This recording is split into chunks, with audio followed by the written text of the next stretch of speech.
session. Question for the Right Honourable Member of the Mashahar. Thank you, Speaker. Honourable Associated Ministers, I stand before you all today to humbly draw your attention to the staggering national deficit. It is without a shadow of doubt that I humbly request more blame to lay on those frivolous privateers that dare call themselves bankers. My right honourable friend. Let us not forget that we played a large role in others. And that those false, ghastly banker gangster types to apologise for swindling off with the cities and all our hard-earned cash. Right, honourable friend, let us not also forget that it was. Let us not also forget that kind words of apology count for very little now that the money has actually been lost. All this talk of blame being levelled is fast becoming worthless. We should instead be looking at the issue of accountability and the implementation of more stringent regulation for the more reckless aspects of the banking industry. This is madness, sir. Yes. Without the freedom to operate, the banks would have never come to such wealth in the first place. That's right. Yes, that's correct. Taking these freedoms away in such delicate and financial climate would hobble the banks and cripple the system. Ridiculous. I put it to the House that neither the addition nor detraction of the freedoms attributed to the banking industry wouldn't have averted this diabolical catastrophe. I also put it to the House that the mismanagement at the very top of the triangle has trickled downwards to the bottom, as it inevitably always would. I see this as the primary cause for our current currency-based consternation. Top of the triangle, eh?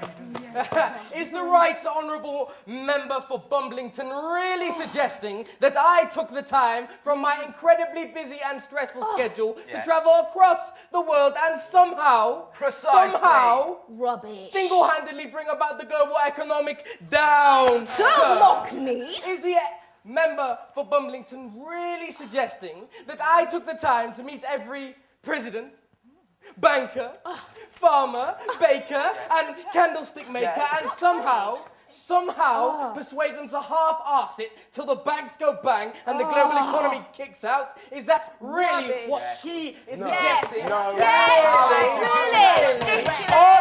Order! Answer the question. Yes, I am Mr. Minister, sir. I put it to you that the legislation implemented at your behest was always destined to fail. I put it to you that your inefficiency, ineptitude, and general acts of stupidity have been key in creating the factors which have been fundamental in this creation of this recession. Yes. I suggest a special investigative inquiry into the general incompetence of your parties handling the whole entirety of your financial system. You bring this chamber into disrepute for your slanderous lies. Crunch. Crunch? Crunch. Credit. Crunch.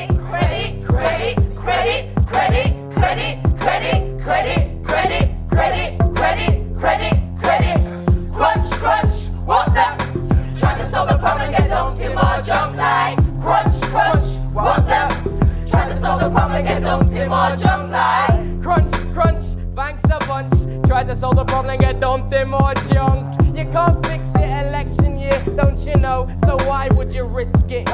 Get career jumped off like fresh biscuits and don't let the press find out. Unless you wanna get jumped like punk when leaving your house. I don't know jack about recession. Even though I'm loudest when I'm asking my questions. Comments in session, stand up, pretend you got guts. Please avoid any communion of mouth and foot. That means don't say no dumbness, dummy. Only strong survive, you can't run to mommy. It's not funny, so don't you dare laugh. We do the big sums, the big maths. Order! Look, listen, calm down. How dare you argue? I'm head here. I'm the top boy. You guys talk all day and don't come to no solutions. That's why I'm here to change that. Rearrange that. Put your head straight. Talk back, not fiction, not a bunch of lies. If you're realistic, you might get a reply. Crunch, what the? Trying to solve the problem, get dumped in my junk like. Crunch, what the? Trying to solve the problem. I must stress that Parliament and public alike do not panic.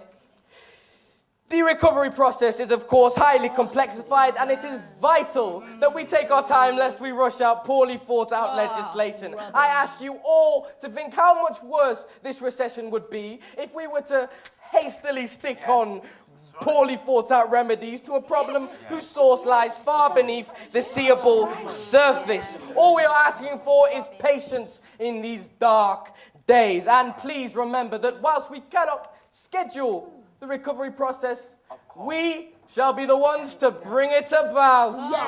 Great. Mr. Minister, recent research indicates that several large companies are using the economic downturn as a smokescreen to unnecessarily remove undesired portions of its workforce. For example, BMW recently fired 150 workers from its plant in Swindon, despite a 4.3% increase in production and demand. I urge this House to implement additional legislation to curb the reckless abandon with which these companies treat consumer and community. My honourable baby-faced friend seems to believe that only the firms hemorrhaging cash and jobs are affected by the choppy waters of recession. I ask several members of this House to remember that this problem is far wider than they see. I ask you all to look at the bigger context, at the bigger picture, if you will. I am sure even my young friend here is aware of the multinational aspect of business today. Yes.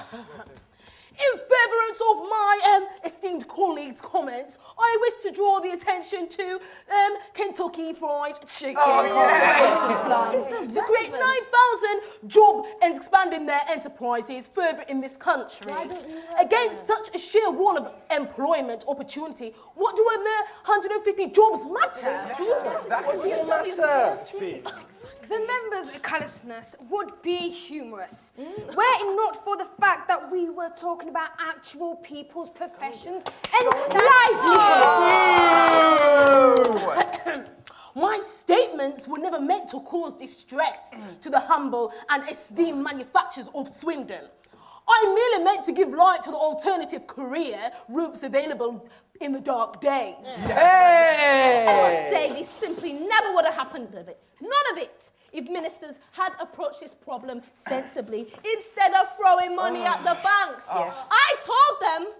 I said I told them. What good is whinging when it's already happened? Whinging. Stupid.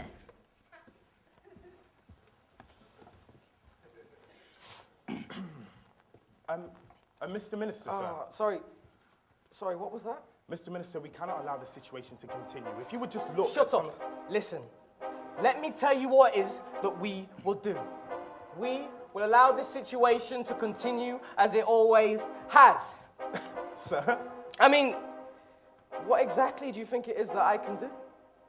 They obviously don't want to help themselves or make any movement towards functionality. They say they want more police on the streets. We abide and comply, and then the next second they say that they live in a police state. They only ever seem to complain, what am I supposed to do? Sir, that is not fair. There have been several high-profile police brutality cases in my constituency. And if you would just look at some of the... Look, shut up. The funding is going either which way. It's not exactly my fault, is it? It's up to you to be creative with your money. Or do you expect me to do your job for you? Sir, with all due respect, you cannot demand a turnaround in stats and then pull the rug out from underneath my feet. Is that what I'm doing? Yes, sir, it is. These schemes have been proven effective at aiding and reducing the rate... Look, is this your grand plan? To throw money at them until they behave? Is that how stupid, how naive you actually are? Please, sir, these schemes have been proven effective. And they've been proven effective time and time again. And when it boils down to it, sir, it's actually an incredibly simple choice. Now, do you want to help them, or do you just want to throw them in jail?